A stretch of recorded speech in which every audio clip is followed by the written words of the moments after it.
قال المصنف أبو حامد حجة الإسلام الغزالي رحمه الله تعالى ونفعنا به وأمدنا بأسراره وأفاض علينا من بركاته وأنواره وعلومه ونفحاته في الدارين آمين.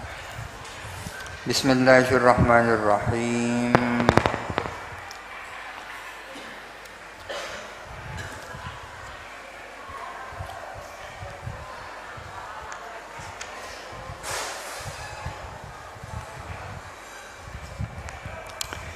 Bismillahirrahmanirrahim. Famakna al-wujubi rujhanul fi'li 'ala tarki. Adapun makna daripada wujub kewajiban, rujhanul fi'li 'ala tarki adalah unggulnya melakukan atas meninggalkan. Di atas ada sanggahan dari kalangan Mu'tazilah. Kalau acuannya itu selalu harus syara' acuannya, maka itu berakibat kepada tidak berlakunya para utusan, kalahnya para utusan. Berakibat kepada tidak dipercayainya para utusan. Karena kalau ada orang mengaku dirinya sebagai nabi, kemudian dia mengajak masyarakat akan mengatakan saya tidak berkewajiban untuk merenung, berpikir tentang mukjizat yang kamu bawa. Kan pasti bawa mukjizat itu. Coba dibuktikan bahwa ada syarat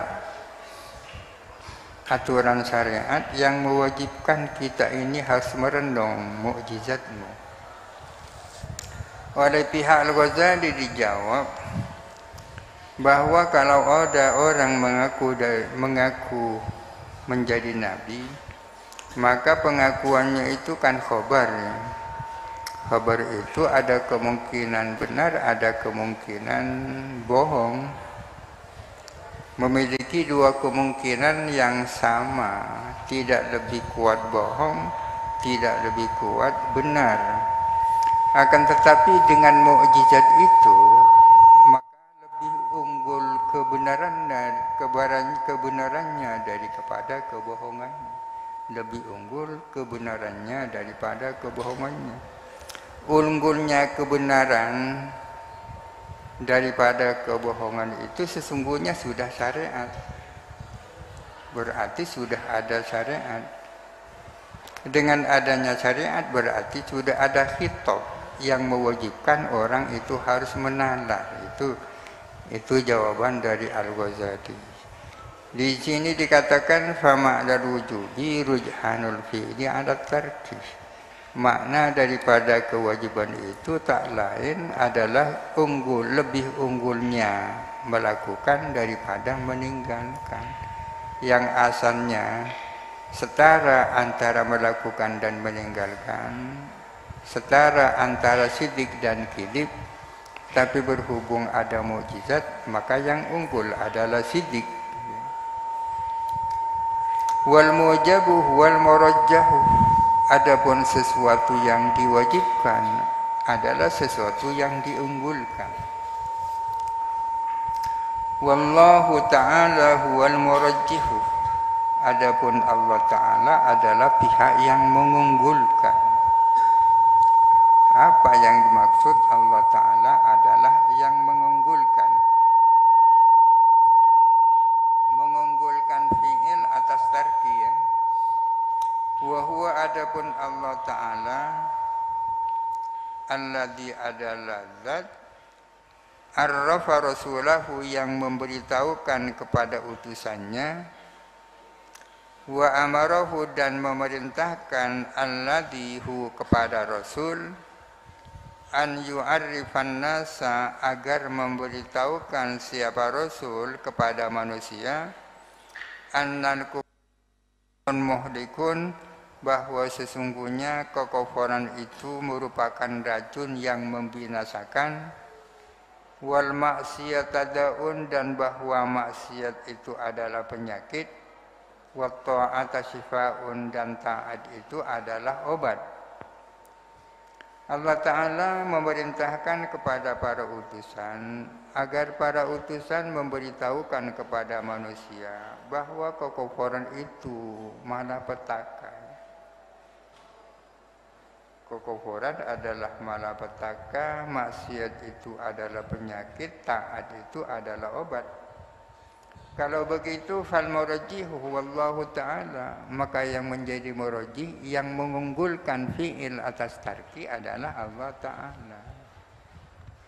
Karena Allah Ta'ala yang menyampaikan itu melalui utusannya. War rasulu huwal mukhbiru, adapun utusan adalah yang memberitakan.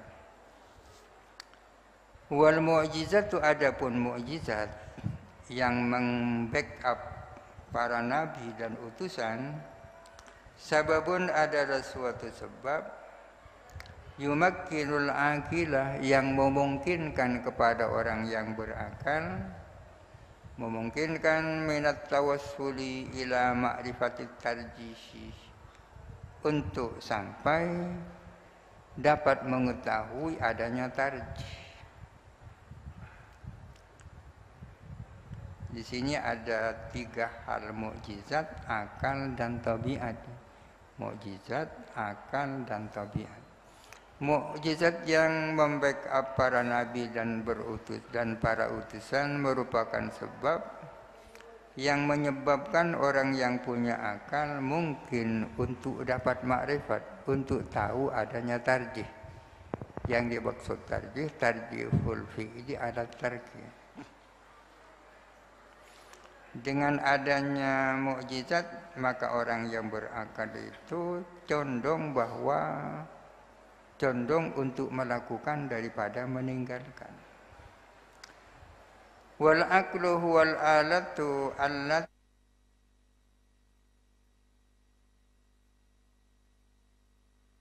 akal adalah alat, allati alat, biha yang dengan lati yu'rafu diketahui, sidqul mukhbiri, apa kebenaran orang yang membawa berita anit tarjihi, tentang tarjih. Akal adalah alat yang dengan alat itu dapat diketahui bahwa pembawa berita itu adalah benar. Pembawa berita adalah utusan.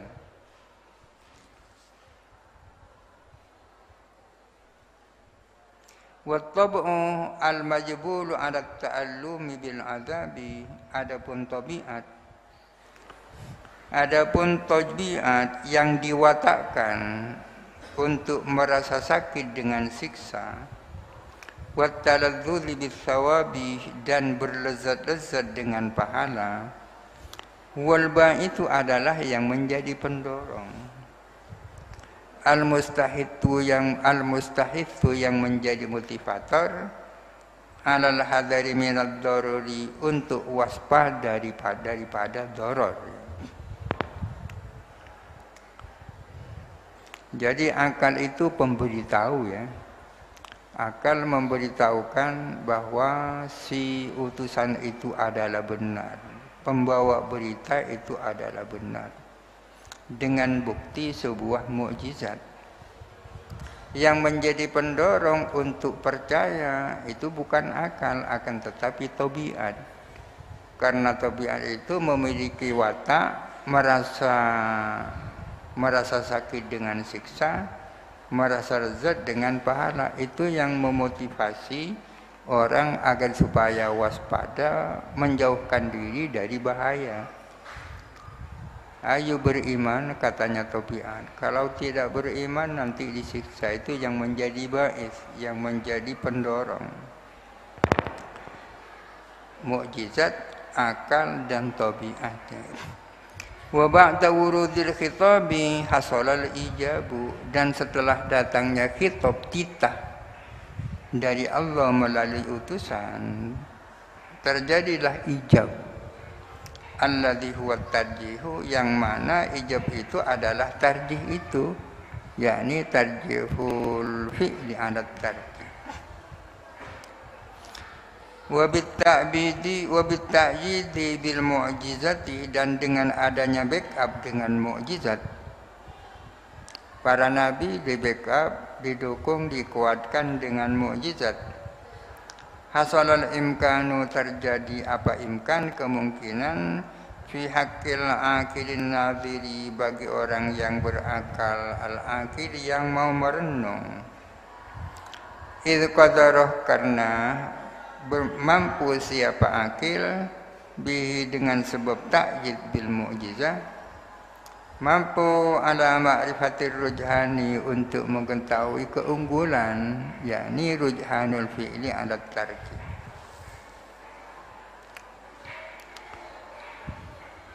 Jadi Mu'tazilah itu menyampaikan adanya daur, ya kan, perputaran yang tidak ada habisnya. Nazar memerlukan syariat, syariat memerlukan nazar. Gimana ya? Mereka minta membuktikan mana syariat yang mewajibkan kita untuk nazar, yang mewajibkan kita untuk nazar. Sementara datangnya syariat memerlukan nazar. Mana itu? Jawabannya dari pihak Asy'ariyah dalam hal ini Al-Ghazali seperti tadi itu.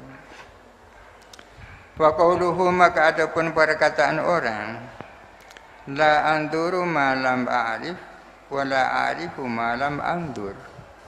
Saya tidak akan menalar sepanjang aku tidak tahu, dan aku tidak tahu selama aku tidak menalar. Berapa ini?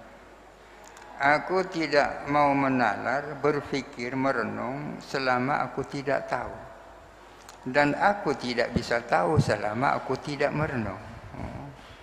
Adapun perkataan itu, misaluhu, adapun contohnya atau perumpamaannya, qauluhu adalah, malau qalal abu, adalah perkataan seorang ayah, diwaradihi, kepada anaknya. Pernyataan itu kan sama dengan kalau seorang ayah berkata kepada anaknya, iltafit fa inna wara'aka sab'an adiyan, hendaklah kamu menoleh, tolong letolian. Fa inna wara'aka sab'an adiyan, karena ialah ada di belakangmu adapun binatang buas yang mengejar. Kamu harus tolah-toleh karena di belakangmu ada binatang buas yang mengejar. Huwa dha yahjumu alaika, dia ini dia, yahjumu alaika, itu mau menyerang kepadamu. Idza ghafalta anhu, bila mana kamu tidak waspada, anhu, daripada sabuk. Ini perkataan orang tua kepada anaknya, tolong menoleh, di belakangmu ada binatang buas yang mengejar. Itu dia sekarang hendak menyergap kamu kalau kamu sampai lalai. Wa yaqulu, maka berkata siapa anak, walad, la altafitu ma lam a'rif wa yujubal iltifati, saya tidak akan menoleh selama aku tidak tahu bahwa menoleh itu wajib. Saya tidak mau menoleh kecuali tahu bahwa menoleh itu wajib. Wala yajibul iltifatu ma lam a'rif as-sabu'a, sementara iltifat itu tidak wajib selama aku belum tahu adanya binatang buas. Saya tidak akan menoleh selama aku belum tahu wajibnya menoleh. Sedangkan wajibnya menoleh itu tidak, sementara menoleh itu tidak wajib selama aku belum tahu adanya binatang buas. Wala a'rifu as-sabu'a ma lam altafit, dan saya tidak akan tahu binatang buas selama aku tidak menoleh. Terputar kan ini. Fayaqulu lahu, maka berkata siapa ab lahu kepada walad, ayahnya bilang kepada anaknya, la jarama tahliku bitarkil iltifati, la jarama pasti kamu akan binasa dengan tidak menoleh.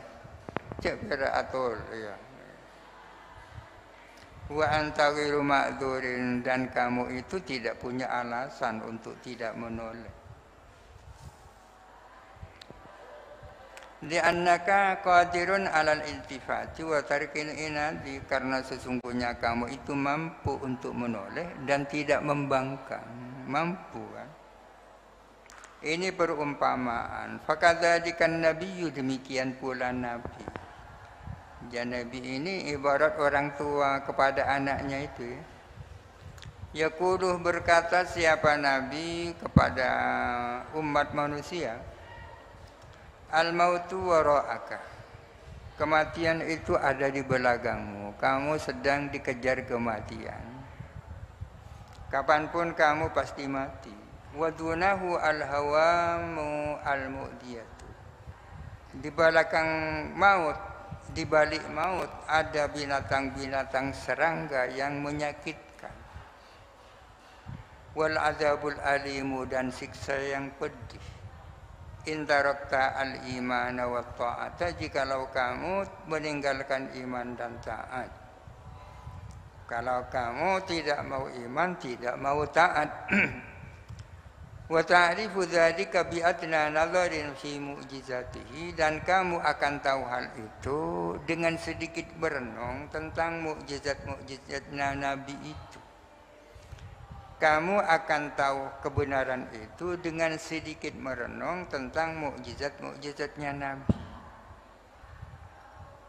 Fa in nazarta, jikalau kamu mau merenung, wa ata'ta, dan kamu mau taat, najauta, kamu selamat.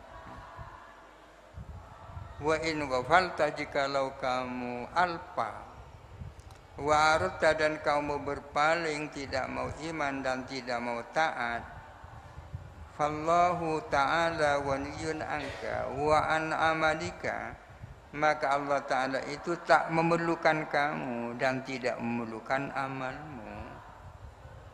Wa innama adrarta binafsika, dan hanya saja kamu membuat bahaya, menciptakan doror terhadap dirimu.